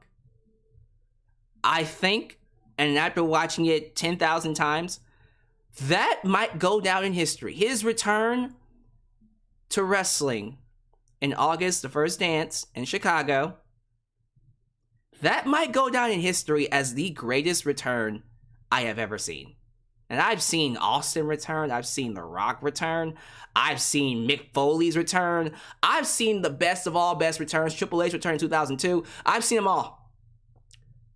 This return with CM Punk, when you think about what the fuck they did to make this happen, first off, not once, leading up to the return, not once did they say CM Punk. They implied it. Darby Allin went on TV and said best in the world. They said we're going to have an event at a stadium, at a building with 23,000 seats.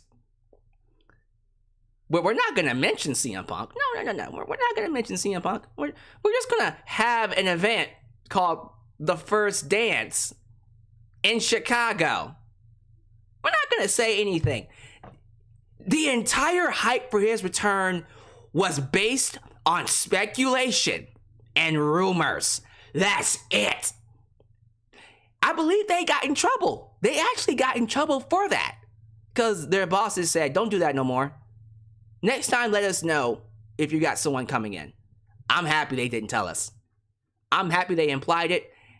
They sold out a building off of a rumor. Let me tell you how big this was. This made national news. His return was so big that... First off, the return itself. Let's just talk about the return. That pop, I can't get enough of the pop where his music hit. You couldn't even hear it. You hit the it disappeared into the background, and you got the infamous shot of the guy going, "Oh my god, oh my god," and then the fan crying, "Oh my goodness, man." It was legendary. And then one of the few times you heard Jim Ross lose his shit. Jim Ross even gave us the excitement, the old Jim Ross. I haven't seen this many people this happy since Michael Jordan was here. What a call by Jim Ross. I swear to God, if they had just done that and just cut the show off at 30 minutes, it would have been worth it. I don't give a shit. Fuck the rest of the show. They still had matches afterwards. But him just showing up, do you not understand how big that was? I think most of you do. Him just showing up by itself changed the game. Now, No. I'm gonna keep my statement. I'm not gonna back off because I'm scared to piss people off. No. It changed the game. It's not reflecting in the ratings right now because we got more old people watching WWE. Yeah, I said it. The majority of the people watching WWE are 50 plus. Old people. But this was a game changer. You'll see the results over. You're seeing the results now. AEW selling more tickets than WWE. Just saying. So yes, I am so happy that I was here to witness the return of CM Punk. And there is nothing, no return. Not Becky Lynch, not Brock Lesnar, not even John Cena that was going to come close to it. The only return that's somewhat in the same library as CM Punk is a Katsuyori Shibata return. I never thought I would see him wrestle again. Can I talk about that for about 2 seconds, please? When I saw Shibata come back and wrestle Zack Sabre Jr., one of the few times that I got a little emotional. I'm not even gonna front. I ain't even gonna front. I ain't even gonna lie. Since you walked up in the club, I've been giving you the eye. Hey, if we know what song that is, we can be friends. Now, for sure, for me personally. Leave me alone. Sorry. For me personally, that was a very emotional moment. Because I remember his match against Okada, where he broke his skull on that headbutt. And they told him he would never... He almost died, first off. He fractured his skull. And they told him he would never wrestle again. And guess what? He came back. Never say never. Never tell a wrestler, female, male, that they will never wrestle again. They told Edge he would never wrestle again. Came back. Told Bryan he would never wrestle again. Came back. They told Paige she will never wrestle again. She's definitely coming back. It's not over. It's not over.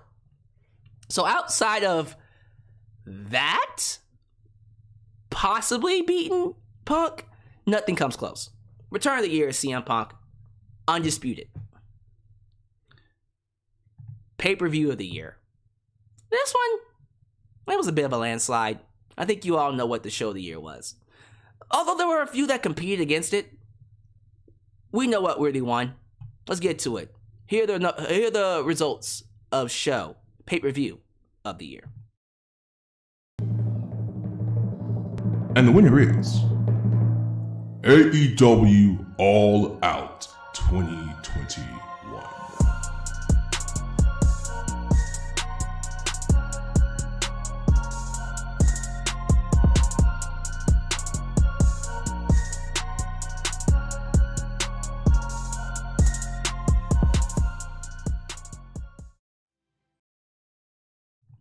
Listen, we've had a lot of good shows come out of wrestling this year. Not just from AEW, but GCW put out some good pay-per-views. Impact Wrestling put out some good pay-per-views. New Japan Pro Wrestling, always great with Wrestle Kingdom 15. And I thought WrestleMania 37 was a success. Night 1 was better than Night 2, but overall, it was a good show. But All Out was something special. And I don't mind repeating what I said in the review. I believe AEW All Out is without a doubt one of the greatest shows in all of wrestling history. And it ain't just because it was CM Punk's return. Let me tell you something. Here's what's crazy about this show. Not only was it CM Punk's first match back, which by itself already makes it big. It was the debuts of Bryan Danielson and Adam Page. You had a ton of outstanding matches, top to bottom. And then, of course, you had Chicago. It was a combination of everything. It was the amazing crowd. It was a great commentary. It was CM Punk's return. It was the great matches. And then it was that double debut at the end. It was way too goddamn good. Oh, and we can't forget about Minoru fucking Suzuki. Kaze ni nare. You had everything on this show, bro. You had everything you could want on this show. And then it left you wanting more. Man, I guarantee you when y'all saw Bryan Danielson, like me, you went, yep, okay. If it wasn't competition, but it was already competition. If it wasn't competition before, AEW is definitely competition now. Don't front. Don't front with me. This show was incredible. It's worthy of all the praise that it's getting, and definitely a show of the year. Might be one of the best shows of the decade, honestly, when it's all said and done. But yeah, one of the best shows I've ever seen. Without question. Without question. What did I say? Did I say Adam Cole? Or did I say Adam Page? Oops. Adam Cole, my bad. I meant to say Adam Cole. The WWE of Adam Cole, baby! And Bryan Danielson. So, yeah, that's, man, there's so much. Like, I gotta pull up the card. So you had Punk's first match back. The debut of Ruby Soho. The debut of Ruby Soho. And then the Lucha Bros versus the Young Bucks. What the fuck? That match was insane. Man, let me tell y'all something. If you hate this show, you don't even have to say it. You don't have to say it was show of the year. And yes, okay, I made a mistake. I accidentally said Adam Page. I meant Adam Cole. All right, but when you look at this show, and you see everything that they had from the debuts of Ruby Soho and Paul Wright, by the way, Adam Cole, Bryan Danielson, Minoru Suzuki, Punk's first match back in 7 years. What are you looking for? I'm not even saying you have to say a show of the year, but if you don't like this show, if you found something to hate about this show, stop watching wrestling. Just quit watching wrestling. It's not for you. You know that you are way too jaded, that wrestling is not your forte. You know that it's time to call it a day if this show doesn't impress you. You know what I'm saying? I'm not here to tell you how to feel. I'm not here to tell you what you should like. What I am going to say is this. If you didn't like this show, my man, it's time. It's time to call it. Because this is This is ridiculous. I'm not saying good thing is show of the year, but if you hated this show, this ain't it for you. But yeah, that's incredible, man. That is incredible. Now, next up is faction of the year. So these last 4 categories, I think 3 of them were deadlocked. No, only 2. Only 2 had deadlocks. But all 4 were competitive as fuck. Especially faction of the year. So let's get to it. Here are the results for faction of the year. And the winner is The Bloodline. Where am I going? I discover. Can't understand but my next door neighbors having combo with undercovers. Put a surprise in the mailbox. Hope she get it. Happy birthday, bitch. You know you shouldn't get it. Everybody's dying in my next. Who can I trust? Will they be cheese and then look at me before they bust? So first off, thank you for showing some love to the Hurt Business. Thank you. All the people who voted Hurt Business, it makes me happy first off that they left an impact, although WWE killed it for no fucking reason. I will never forgive them for that. No reason to kill the Hurt Business. They had one of the best things to go in wrestling, and then they just ended it. Why? Why? Because they were scared that fans were going to boo Drew McIntyre, which they did anyways. And then Bobby Lashley won, so there was no reason for them to kill the Hurt Business. And then they decided to haphazardly put them back together, sort of, and then not feature Shelton and Cedric with Bobby and MVP, except for this past Monday, they just decided, hey, remember the Hurt Business? It's so goddamn stupid, and I hate it. Because they actually have a group that could appeal to a wide audience. But Vince doesn't understand it, so of course no one's going to appreciate it. But thank you for showing some love to them. As for the Bloodline, I personally would have gone with the Elite. I'm sorry. I think when you consider the fact that Kenny Omega was a multi-champion and a multi-world champion, and the Young Bucks were long-standing tag team champs also, but they didn't lose all their matches. And they had better matches than the Usos. I think overall, especially considering that we had Adam Cole come in, yeah, I think the Elite made a bigger impact. Sorry, I'm not hating on the Bloodline. I understand why you chose it, because Roman Reigns. I get it. But to me, the winner for faction of the year is definitely the Elite. It has to be the Elite. Undisputed. See what I did there? But no, the Usos lost too much. Roman is undefeated, but the Usos are the complete opposite of Roman. They lost all their matches, goddammit.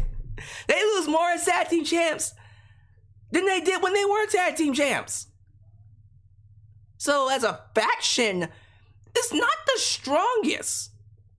But I understand why people pick it because Roman. I get it. Yes, I know. And I do understand the story purpose behind it. I understand what it's leading to. I understand that it's a vehicle to eventually get to Rock and Roman. I know why you like it. Trust me. I just feel like, in terms of the impact it had on 2021, it's kind of fucking weak. Just saying. But the people have spoken. They chose the Bloodline. I believe it should have been the Elite. That's just my opinion. We'll agree to disagree. Tag Team of the Year. This one was deadlocked. I had to redo the entire thing. I had to, literally, I'm serious. When I do these award shows, what I do a lot of times is I ask people to, all right, submit your nominees. Who do you want to be voted on? And then once the majority decide, I then ask you guys to vote on who's the best.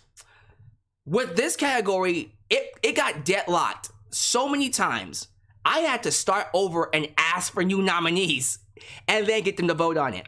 So there were other people on this list that got taken out. And I'm pretty sure you guys were very upset, will be upset with the results. But listen, personally, I'm happy. I'm happy with the people they chose. So Here's Tag Team of the Year.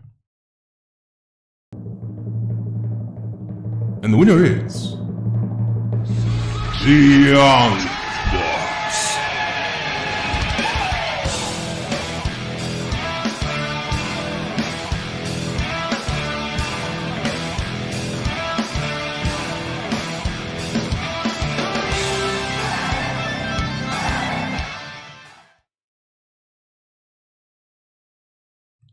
Just so we're clear, the deadlock was between the Lucha Bros and the Young Bucks. Both times they were competing neck and neck. Lucha Bros tied with Young Bucks the first time around, and so I redid it, and they almost beat them the second time around. But Young Bucks just took it. So if you thought the Lucha Bros were the best tag team this year, not gonna front, not gonna give you a hard time. I need to give a shout out to Sting and Darby Allin. I thought Sting and Darby Allin, very underrated. Doesn't get nearly enough love as it should. Love them as a tag team. Love them. Love them as a tag team. They are great. Amazing. And they get monster pops every time they come out. For sure. RK Bro. Do I really want to say this right now? Do I want to say... It's my channel. I'm already kind of over it. I'm over it. I'm over RK Bro. Just kind of waiting until Randy Orton turns on Matt Riddle now. And we get the match at WrestleMania. I think it's run its course. I'm just saying. I understand why you like it. I understand the buddy cop film feel to it. I'm not against the idea of it. When it first happened, I was for it. Then it got repetitive, and now I'm sick of it. So no thank you. FTR... old school throwback tag team. Always gonna love them. 1000% agree with anyone that says they're the tag team of the year. I'm not gonna give you shit over it. But when you really think about it, are we surprised that the Young Bucks won? This is one of those categories like MJF as the one who wins the heel category. Like when you hear heel of the year, if MJF exists, he's gonna win. I feel the same way about the tag team of the year. As long as the Young Bucks are alive, just expect them to win Tag Team of the Year. Period. Just expect them to win Tag Team of the Year. Because I don't see any other tag team outside of AEW and even WWE that can beat them. Just saying. So as long as they continue to be a tag team and continue to wrestle, yes, the Young Bucks will probably, more than likely, 1000% sure, will win Tag Team of the Year every single year going forward. Sorry. Again, I wouldn't have been mad if y'all went with Lucha Bros, because I love the Lucha Bros, but yeah, don't be surprised. Don't be upset that these guys won. All right. Next up. Match of the year. This one was the other one that was deadlocked. I had to redo this one as well and add in another match because what happened was I had the list and then people were like, what about this match? What about this match? What about this match? Some matches were added and got taken out. I had Thunder Rosa and Britt Baker in there and then I had to take it out because there are other matches I forgot to add. And then I forgot to add Volta versus Ilya Dragunov. Had to put that one in. And then when the votes came in, some matches got knocked off, others didn't, and the others stayed. So let's just get to the results. Here's the results of Match of the Year. And the winner is Bryan Danielson versus Kenny Omega.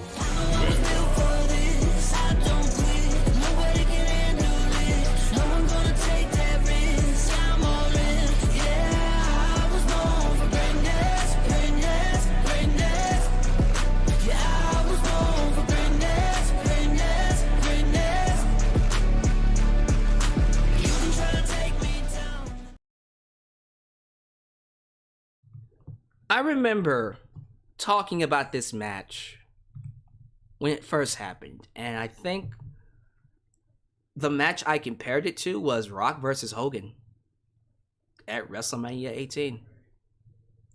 The crowd made this match legendary. That Arthur Ashe Stadium, New York crowd, oh my god. When the bell rung for Bryan and Omega, they just stood there for what felt like 5 minutes. And then the first 10 was just them filling out the crowd, doing things, reacting to what the crowd wanted, and moving. It was a masterpiece of a match. And although, yeah, we've had many other classic matches this year, I love what Bryan and Hangman Page did on Dynamite. That 1 hour classic match on Winter is Coming. You don't get matches like that a lot. So yeah, I loved it. I love the culmination of Omega and Page. Classic for sure. I love the main events of WrestleMania, the women's match, Sasha and Bianca, and then Roman, Edge, and Daniel Bryan. Damn, Bryan Daniels is all over this list. It's all over it. Common denominator. Huh, I wonder why. Kota Ibushi versus Jay White. I didn't think anything was going to top that match. I remember making a video saying, this will be match of the year, nothing will top it. Yeah, that video's gone. I deleted that shit. Because even now I'm just like, ooh. I think I might have jumped the shark on that one. And I did. But I didn't think anything else was going to come in. Come on. For real. Real talk. January 2021 January. 2021 January. Who the fuck could have predicted we would get Bryan Danielson versus Kenny Omega and CM Punk's return? Who? If you predicted it, if you are someone that did predict that, you're a sage, and I should go to you for how to win the lottery, because goddamn. But you have to understand, I was certain nothing was going to top Kota Ibushi versus Jay White. My goodness. I would be remiss if I didn't talk about the final NXT Classic. Oh my goodness. Volta versus Ilya Dragunov. Mwah, chef's kiss. I only wish, this is one thing I will say. The match was easily one of the best matches in WWE history. Like their first match. I wish commentary was better. I wish the commentary, if they had Mauro Ranallo, Nigel McGuinness, and Beth Phoenix.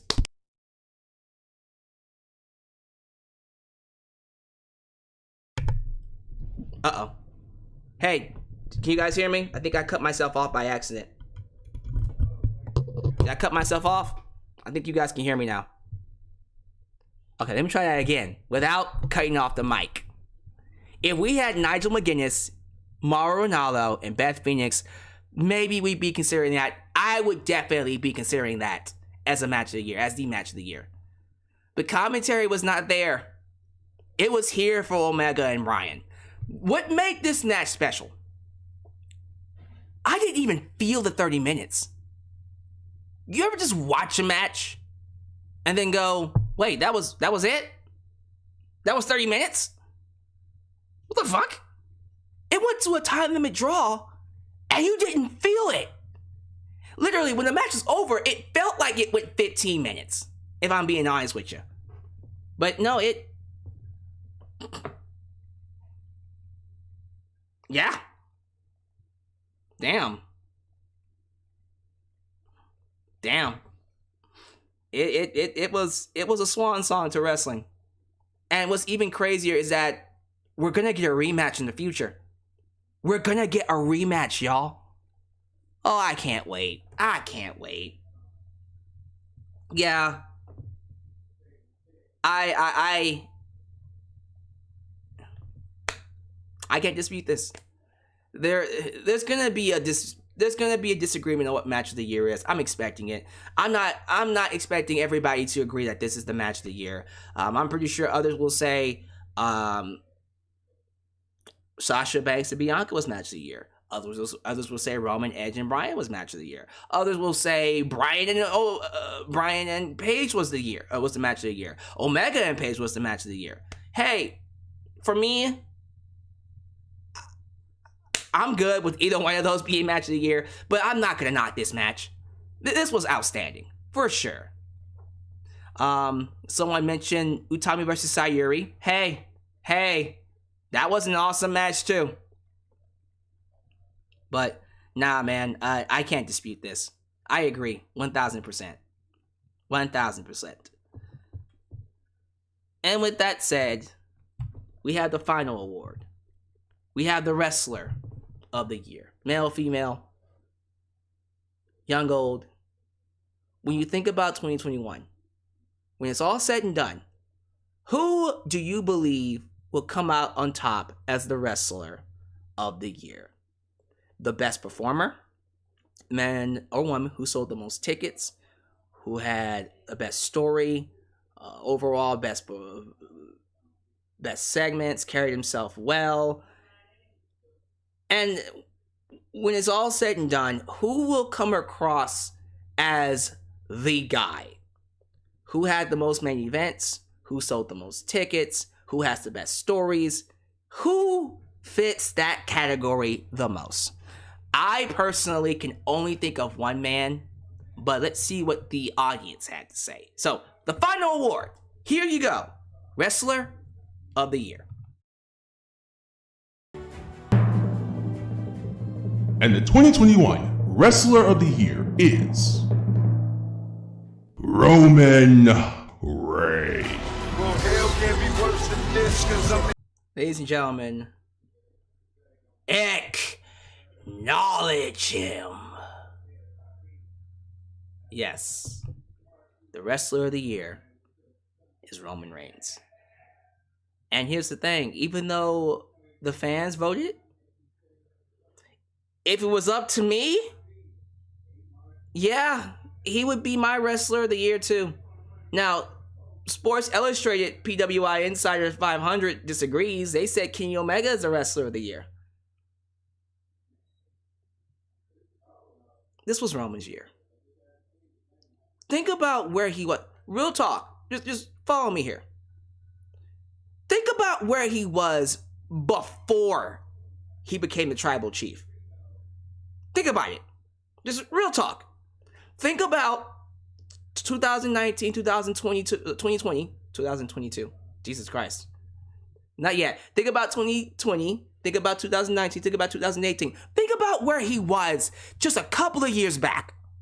The bland Shield vest, the constant rehashing of bringing back Rollins and Dean Ambrose as the Shield to save him, the awful theme song, da-da, da-da, ba-da, ba-ba, da-da, da-da. Jesus Christ almighty. Suffering succotash, son.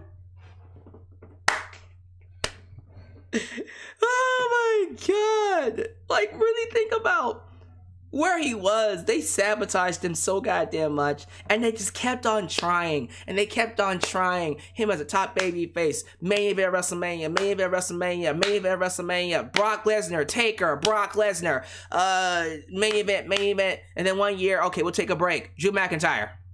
And then they were gonna do Goldberg and Roman. And then the pandemic happened, and we're like, oh, thank God. We can still probably get it. But no, think about what we were gonna get. We were gonna get Goldberg versus Roman Reigns. Yeah, think about that for a second. Okay, now wake up from your nightmare. Look at what we have. Look at this. Look at what we got. We got Paul fucking Heyman and Roman Reigns with the Usos. Him building a storyline as the greatest Samoan wrestler of all time, which is literally a long story arc that has a multitude of layers to it, leading to a WrestleMania match with The Rock. I'm sorry. I understand that a lot of people still have a lot of resentment for Roman Reigns because of how WWE shoved him down your throats. But to me, the fact that all it took was a heel turn for him to realize who he was, to build this character, to really grow into his own, to get to a point where he is literally the only good thing on WWE TV. Literally. It's not even close. The only thing worth a damn. is Roman Reigns. Here's what I will say. Kenny Omega, awesome year, great champion, not taking anything away from him. Seriously. Great year for Kenny. Multiple-time world champion. Hell, multi-world champion in different promotions, someone compared to Luthez. Yeah. If Kenny Omega was to leave AEW, which he did, he has left, he's taking a break, would it hurt AEW? No. Okay. If Moose was to leave Impact Wrestling, would it hurt Impact Wrestling? No. Okay.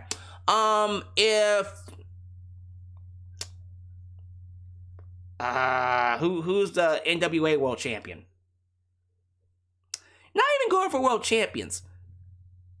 Let me just put it to you this way. If